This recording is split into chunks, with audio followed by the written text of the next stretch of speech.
24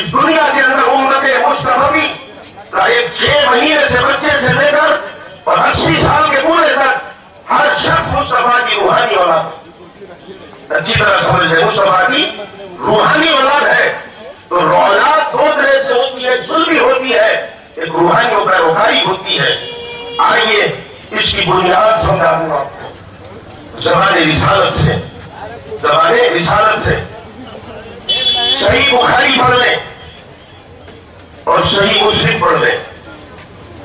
بات اسٹوری کی نہیں ہے، this is not a story but this is related by hadith, Bukhari and Muslim and Tirmidhi, Ibn Majah, Nasai, all books hadith، کل کتب ہے۔ اس روئے زمین پر جو بھی ذخیرے حدیث ہے، کوئی کتاب ایسی دکھا نہیں سکتے جس میں یہ حدیث نہ ہو جو میں پڑھتا ہوں۔ یاد رکھیں، بخاری میں 17 جگہ، مسلم میں 11 جگہ، اور کوئی کتب حدیث نہیں۔ حدیث کیا ہے؟ حضور اکرم صلی اللہ علیہ وسلم مال غنیمت تقسیم فرما رہے ہیں۔ مال غنیمت، راوی حضرت ابو سعید خدری ہے، ایک راوی حضرت علی ہے، حضرت عمر ہے، خالد بن ولید ہے، ابو ہریرہ ہے، انس ہے۔ وہ کہتے ہیں کہ حضور مال غنیمت تقسیم فرما رہے تھے، لوگوں کو دے رہے تھے۔ حضرت ابو سعید خدری کہتے ہیں بابا رجل اسمہ ذوالخویصرہ التمیمی، ایک شخص آیا جس کا نام ذوالخویصرہ التمیمی تھا، اور وہ لوگوں کو ہٹا کر آگے بڑھا اور جا کر کے انگلی کا اشارہ کر کے اس نے کہا اتقوا اللہ واتقوا محمد صلی اللہ علیہ وسلم، اللہ سے ڈریں اور انصاف کریں۔ جب اس نے یہ کہا تو مسلم کی روایت ہے کہ فاروق اعظم تلوار لے کر کھڑے ہو گئے، بخاری کی روایت ہے کہ حضرت خالد بن ولید کھڑے ہو گئے۔ حضور نے فرمایا نہیں، مارو مت اس کو۔ حضور نے فرمایا تو مجھ سے کہتا میں انصاف کروں؟ ارے اس روئے زمین پر مصطفیٰ سے بڑھ کر بھی کوئی انصاف کرنے والا ہے؟ مجھ سے کہتا ہے اللہ سے ڈروں، اس روئے زمین پر اللہ سے ڈرنے والا مجھ سے بھی کوئی ہے برکت؟ اس کے بعد وہ چلا، اور جب چلا تو سنے، حضور نے فرمایا اس کو پہچان لو، اس کو پہچان لو۔ حضرت ابو سعید خدری کہتے ہیں ہم نے اس کو دیکھا، جب دیکھا تو وہ کہتے ہیں فبال العینین، اس کی آنکھیں دھسی ہوئی تھی، آنکھیں دھسی ہوئی تھی، قد اللحیہ، داڑھی بہت گھنی اور بڑی تھی، مشمر الازار، اور اس کا جو تہبند تھا وہ آدھی پنڈلیوں تک تھا، آدھی پنڈلیوں تک تھا، معلوق الراس، اور اس کا سر اڑا ہوا تھا۔ یہ کسی مولوی کی کتاب نہیں ہے، یہ بخاری اور مسلم کی متفق علیہ حدیث ہے، اور یہ کسی مفتی کا فرمان نہیں ہے۔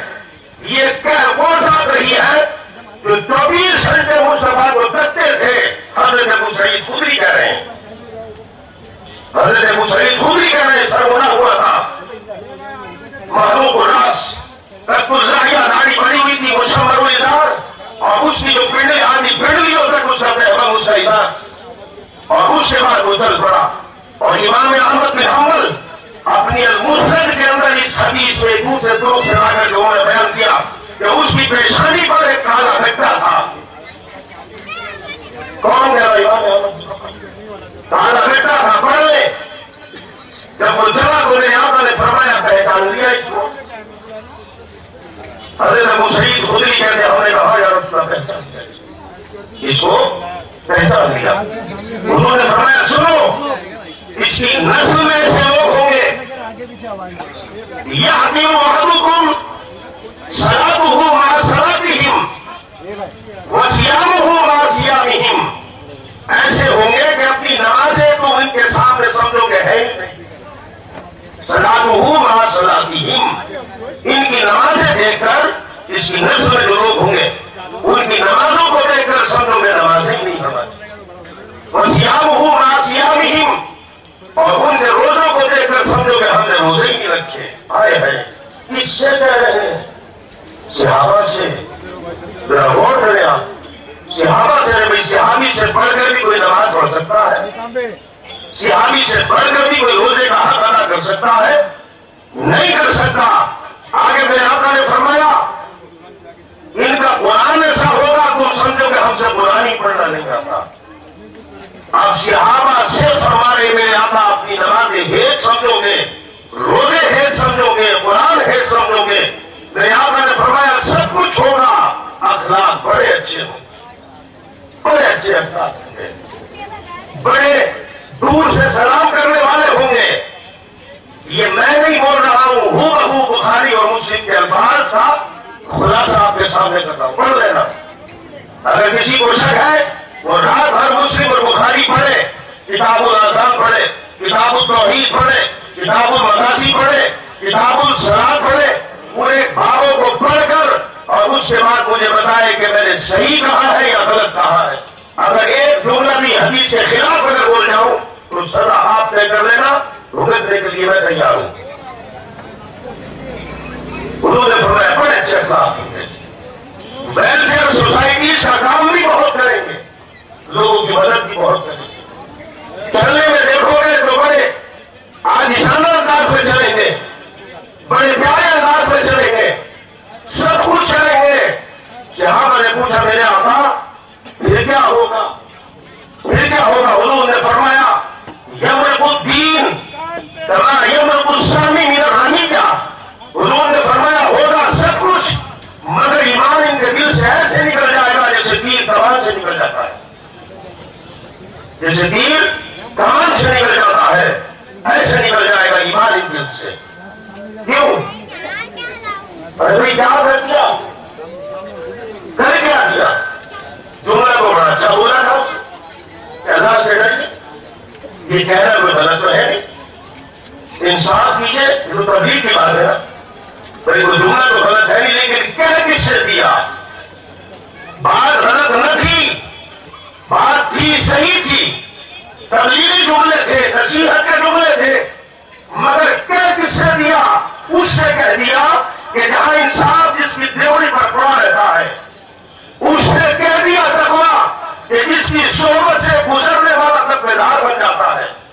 تنقید کر دی مصطفیٰ پر، رسالت پر تنقید کر دی، رسالت کی بے ادبی کر دی، گستاخی کر دی۔ مصطفیٰ نے فرمایا نمازیں، روزے، حج، زکات، قرآن سب کچھ ہوگا مگر بے ایمان ہوں گے،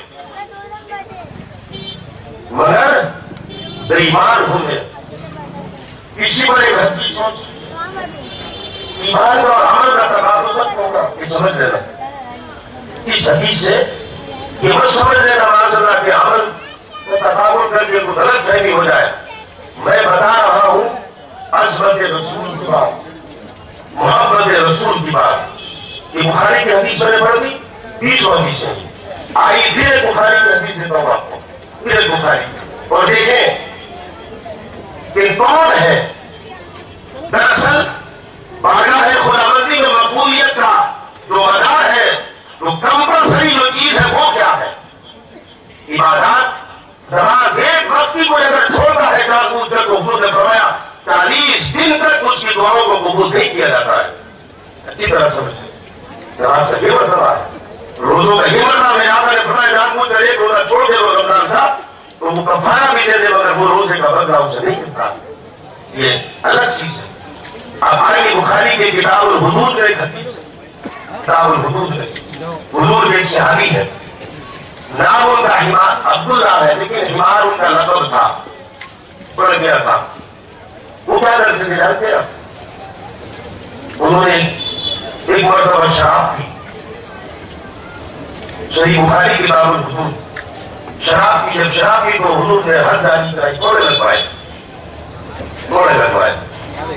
پھر چند دنوں کے بعد پھر کی، حضور نے پھر کوڑے لگوائے، چند دنوں کے بعد پھر پی، پھر کوڑے لگوائے۔ 3 بار حد جاری ہوئی، اور 3 بار جب حد جاری ہوئی تو حضور کو اپنے حجرے مبارک میں چلے گئے، اور وہ عبداللہ جن کا لقب حمار تھا وہ مسجد میں تھے اور سارے صحابہ بیٹھے، صحابی کی زبان سے جملہ نکل گیا، اللہ کی لعنت ہو تجھ پر، اللہ کی لعنت ہو تجھ پر۔ ارے حضور حد جاری کرا کے بار بار اردو کی گناہ نہیں چھوڑتا، جب یہ کہا کہ اللہ کی لعنت ہو تجھ پر، یہ بات مصطفیٰ کے گوش مبارک تک پہنچ گئی. میرے آقا وہاں سے تڑپ کر آئے اور فرمایا کیا کہا؟ اللہ کی لعنت نہیں تم نے؟ فرمایا لا تلعنہ، خبردار اس پر لعنت مت کرنا، اس پر لعنت مت کرو. پوچھا یا رسول اللہ کیوں؟ فرمایا انہ یحب اللہ ورسولہ، یہ اللہ اس کے رسول سے محبت کرتا ہے. آئے ہے یہ اللہ سے اس کے رسول سے محبت کرتا ہے، لعنت مت کرو اس کے اوپر. گناہ اس نے کیا ہے، سزا مل رہی ہے، مگر لعنت اس پر کی جاتی ہے جو ایمان ہوتا ہے. ایمان والے پر لعنت نہیں کی جاتی ہے. گناہ کر رہا ہے مگر جس سے ایمان بچتا ہے وہ مصطفیٰ کی محبت ہے. اس کے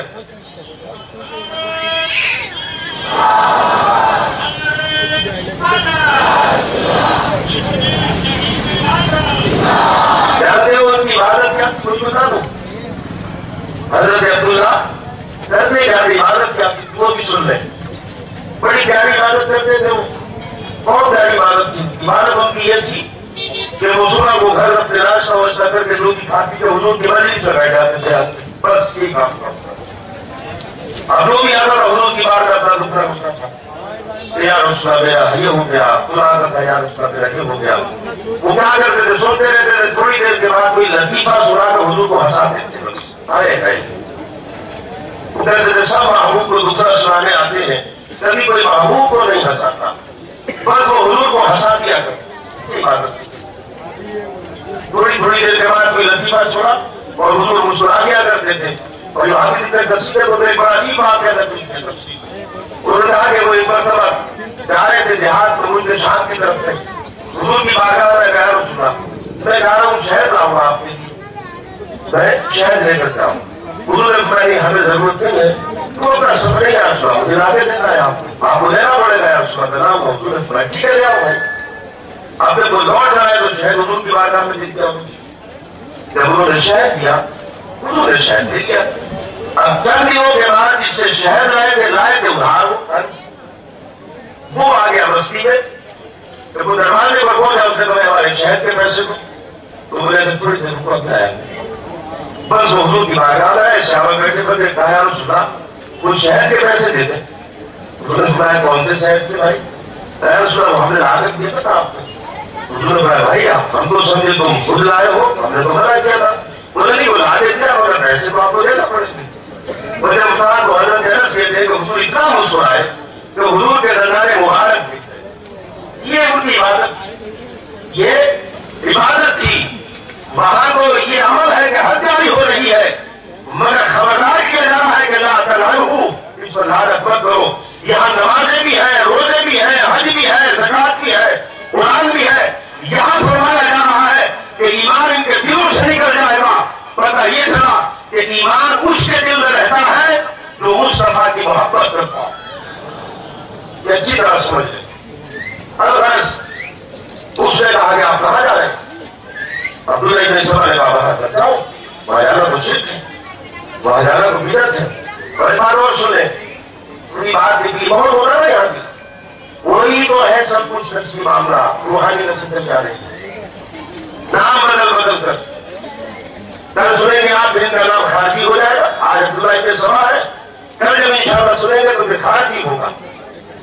اور اس کے بعد پھر وہ نزلہ ہوگا، قدریہ ہوگا، جبریہ ہوگا، کرامتہ ہوگا، باطنیہ ہوگا، پھر آگے کے تیمیہ ہوگا، پھر آگے کے وہابیہ ہوگا، پھر آگے کے دیوبندیہ ہوگا. یہ سب وہی تو ہے. میں نے آپ کو بنیاد بتا دی کہ بنیاد کہاں سے. جب بات جانے کی تو سنیں، مدینے میں اور مکے میں اتنا فرق کر کے حضور کو کیوں پہنچایا وہاں، اس کا ریزن بتاتا ہوں نا.